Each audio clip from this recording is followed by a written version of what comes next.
도널드 트럼프가 1월 20일에 미국 대통령에 다시 취임했습니다. 기사가 넘쳐납니다. 뉴스의 중심은 트럼프죠. 트럼프가 세상을 좌우하는 듯한 분위기입니다. 세계 경제와 국제관계를 트럼프가 모두 다 결정할 것 같습니다.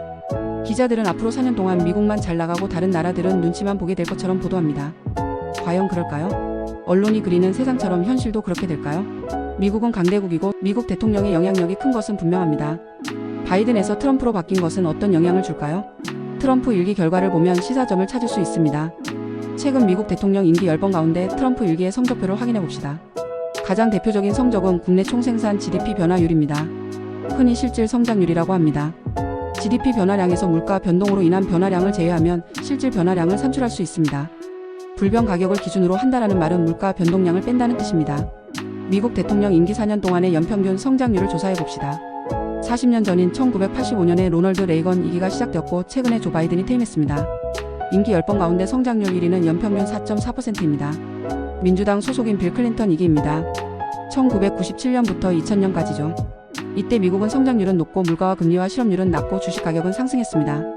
야후, 아마존, 이베이 등이 빠르게 성장했죠. 세계 경제는 대체로 호황이지만 한국, 태국, 인도네시아와 러시아는 외환위기를 맞았습니다. 성장률 2위는 연평균 3.8%로 공화당 소속인 로널드 레이건 2기입니다. 1985년부터 1988년까지죠. 이때 오일 쇼크가 끝나면서 유가가 하락했습니다. 미국은 소득세율, 법인세율을 낮추면서 성장률은 증가했지만 재정 적자는 커졌습니다. 물가도 상승했죠. 연방준비위원회 패드는 88년부터 금리 인상으로 방향을 전환할 수밖에 없었습니다. 87년에는 뉴욕 증권거래소의 다우존스 지수가 하루에 23% 폭락하는 블랙 먼데이 충격도 있었습니다. 1985년 미국, 일본, 서독, 프랑스, 영국이 플라자 합의를 체결합니다. 그 결과 일본 엔화와 서독 마르크화는 상승하고 달러화는 하락합니다. 일본 경제에서는 거품이 더욱 커지면서 장기 침체의 씨앗이 심어집니다. 성장률 3위는 연평균 3.6%로 민주당 소속인 바이든 임기입니다. 2021년부터 2024년까지죠. 일부 기자들은 트럼프가 경제를 잘한다고 생각하기 때문에 유권자들이 선택했다라고 보도하는데 가짜뉴스입니다. 미국 경제는 바이든 임기 동안 트럼프 일기보다 훨씬 더 좋았습니다. 바이든 임기 때 세계 경제에서 가장 큰 변수는 코로나19 팬데믹 대응이었죠. 회복을 얼마나 잘했나, 재정 정책은 얼마나 효과적이었나에 따라 경제 성적표도 급변했습니다. 지구촌 곳곳이 봉쇄되면서 공급망도 곳곳이 막혔습니다. 많은 나라가 반도체 부족 때문에 어려움을 겪었습니다. 물가와 금리가 급등했습니다.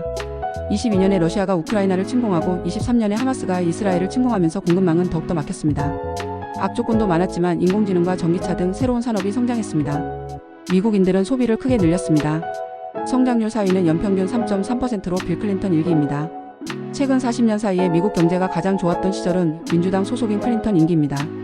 일기는 1993년부터 1996년까지죠. 클린턴의 선거 구호는 유명합니다. 바보야. 문제는 경제야. 직전 시기인 아버지 부시 임기 동안 경기 하락과 재정 적자가 심각했던 점을 정확하게 공격하면서 클린턴은 승리했습니다. 북미자유무역 협정 나프타가 94년에 발효되면서 미국, 캐나다, 멕시코 3국 간 관세가 사라졌습니다. 마이크로소프트, IBM, 인텔 등 IT 기업이 급성장했습니다. 93년 11월 유럽연합 EU가 출범했습니다. 95년에 출범한 세계무역기구 WTO는 96년부터 활동을 본격화했습니다. 성장률 5위는 연평균 2.4%입니다. 민주당 소속인 버락 오바마 2기입니다. 2013년부터 2016년까지죠. 저유가 시대가 시작되었습니다. 미국에선 셰일오일과 가스 산업이 성장하는데 석유 수출국기구 오페크는 감산 합의에 실패했죠. 2014년 유가는 배럴당 100달러에서 50달러로 폭락했습니다. 15년엔 30달러대까지 더 떨어졌죠. 원유와 가스 수출량이 많은 러시아 경제도 크게 충격을 받았습니다. 시리아 내전으로 급증한 난민 대책 때문에 유럽 국가들은 곤란한 처지에 빠졌습니다. 영국인들은 16년 6월에 EU를 탈퇴하는 브렉시트를 결정하면서 경기가 하락하는 시대를 맞습니다. 성장률 6위는 연평균 2.3%입니다. 공화당 소속인 아들 부시 일기입니다. 2001년부터 2004년까지죠. 닷컴 버블이 터지면서 2000년 5천을 넘었던 나스닥 지수는 1100대까지 폭락합니다. 연준은 6.5%이던 금리를 1.75%까지 낮췄지만 경기 후퇴, 소비 감소, 실업률 상승을 막지 못합니다. 낮은 금리 때문에 부동산 시장의 거품이 커지면서 2007년 세계금융위기의 씨앗을 심게 됩니다. 2001년엔 9.11 테러가 발생합니다. 2003년에 미국과 연합군은 이라크를 침공해서 후세인 정권을 무너뜨립니다. 중국은 2001년에 세계무역기구 WTO에 가입하면서 경제가 급격하게 성장합니다. 2002년 이후 12개국은 유로화를 도입합니다. 성장률 7위는 2.2%로 역시 공화당 소속인 아버지 부시 임기입니다. 1989년부터 1992년까지죠. 큰 사건들이 가장 많았던 시기가 이때입니다. 91년 12월에 소비에트 사회주의 공화국 연방 즉 소련이 붕괴하면서 15개국으로 분리됩니다. 2차 대전 후 46년 동안 이어진 냉전 체제도 끝납니다. 1989년 동독이 소련보다 먼저 무너지면서 독일이 통일됩니다. 폴란드, 체코 등 동유럽 국가 대부분이 소련 또는 러시아의 영향권에서 벗어납니다. 이라크의 쿠웨이트 침공으로 유가가 급변합니다. 일본은 주식과 부동산이 폭락하면서 이후 30년 넘는 장기 침체에 빠집니다. 성장률 8위는 2.1%로 아들 부시 2기입니다. 2005년부터 2008년까지죠. 2007년에 신용이 낮은 사람들에게 주택자금을 대출했던 서프라임 모기지부터 거품이 터지면서 은행, 펀드들이 줄지어 파산합니다. 미국만이 아니라 세계 금융시장이 크게 충격을 받습니다. 금리가 상승하는 상황에서 유가마저 2007년 배럴당 95달러를 돌파하면서 많은 나라들이 불황을 겪습니다. 성장률 9위는 1.5%입니다. 바로 공화당 소속인 트럼프 일기입니다. 2017년부터 2020년까지입니다. 지금 기자들은 트럼프가 세계를 주도하는 것처럼 묘사하지만 사실을 확인하면 트럼프의 경제 성적은 아주 낮다는 것을 알 수 있습니다. 아버지 부시와 아들 부시 시기보다도 못하죠. 관세를 올리고 법인세와 소득세를 내렸지만 2020년에 코로나19 팬데믹이 발생합니다. 세계 경제가 어려움을 겪습니다. 공급망이 막히면서 물가가 급등합니다. 금리를 0%까지 낮추고 유가도 배럴당 37달러까지 떨어졌지만 경제는 위기를 벗어나지 못했습니다. 성장률 꼴찌인 10위는 1.0%로 민주당 소속인 오바마 일기입니다.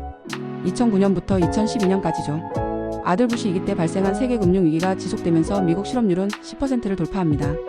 미국은 신용 등급이 강등되는 처지가 됩니다. 유럽에선 이탈리아, 스페인, 그리스, 포르투갈, 아일랜드가 국가부도 상황에 빠집니다. 2011년 일본에선 규모 9.0의 지진과 쓰나미가 발생하고 핵발전소가 폭발하면서 2만 명 넘게 사망 또는 실종되는 재난이 터집니다. 간단히 정리해봅시다. 최근 40년 동안 미국 대통령 임기 10번 가운데 경제가 가장 좋았던 때는 클린턴 임기였습니다. 위기는 역대 1위, 위기는 역대 4위죠. 다음으로 레이건 임기가 좋았습니다. 이어서 바이든 임기입니다. 그런데 바이든은 고령 논란을 해결하지 못하고 재선 출마 자체를 포기해야 했습니다. 오바마는 경제위기에 취임하면서 일기 성적은 꼴찌를 기록했지만 이기는 역대 5위로 호전되었습니다. 경제 성적이 나쁜 편인 대통령들을 보면 아버지 부시와 아들 부시가 연평균 2.1%부터 2.3%까지 별 차이가 없습니다. 트럼프 일기는 이보다도 못한 1.5%입니다. 트럼프 일기 때 10대 선진국을 보면 미국보다 성장률이 높았던 나라는 대한민국뿐입니다. 연평균 2.1%였습니다. 미국보다 낮은 8개국을 보면 연평균 1.2%인 호주, 0.7%인 캐나다, 0.2%인 독일, 마이너스 0.4%인 프랑스, 마이너스 0.6%인 일본, 마이너스 0.9%인 스페인, 마이너스 1.2%인 영국, 마이너스 1.5%인 이탈리아의 순서입니다. 트럼프가 아니라 팬데믹이 경제를 좌우했습니다. 팬데믹이 터진 2020년 10대 선진국 모두 성장률이 마이너스가 되었습니다. 마이너스의 크기는 팬데믹에 어떻게 대응했는가가 결정했습니다. 한국에선 질병관리본부 공직자들이 정확한 정보를 제공했습니다. 가짜뉴스가 넘쳐나는 상황에서도 국민 다수가 현혹되지 않고 방역수칙을 지킨 특이한 사례가 한국이었죠. 중앙정부와 지방자치단체도 봉쇄나 통행금지를 한 번도 하지 않을 수 있었습니다. 공급망이 경색되는 위기를 극복했던 유일한 사례죠. 팬데믹이 본격화된 2020년이 결정적 시점입니다. 10대 선진국 모두는 성장률이 마이너스입니다.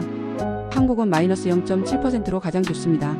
2위부터 보면 호주가 마이너스 2.1%, 미국이 마이너스 2.2%, 독일이 마이너스 4.1%, 일본이 마이너스 4.2%, 캐나다가 마이너스 5.0%입니다. 프랑스는 마이너스 7.6%, 이탈리아는 마이너스 8.9%, 영국과 스페인은 무려 마이너스 10.3%와 마이너스 10.9%를 기록했습니다. 한국과 한국인에 대한 이미지는 이때 획기적으로 개선되었습니다. 한국 문화가 아시아를 넘어 선진국에서도 인기를 끄는 시대가 열렸습니다. 트럼프는 분명 뉴스의 중심이 되는 역할에서 뛰어납니다. 그러나 세상에는 트럼프보다 큰 변수가 많습니다. 예측도 어려운 변수죠. 앞으로 4년 동안 세계 각국 국민이 수많은 변수에 어떻게 대응할지, 잘 극복할지 또는 충격을 받을지 지켜볼 일입니다.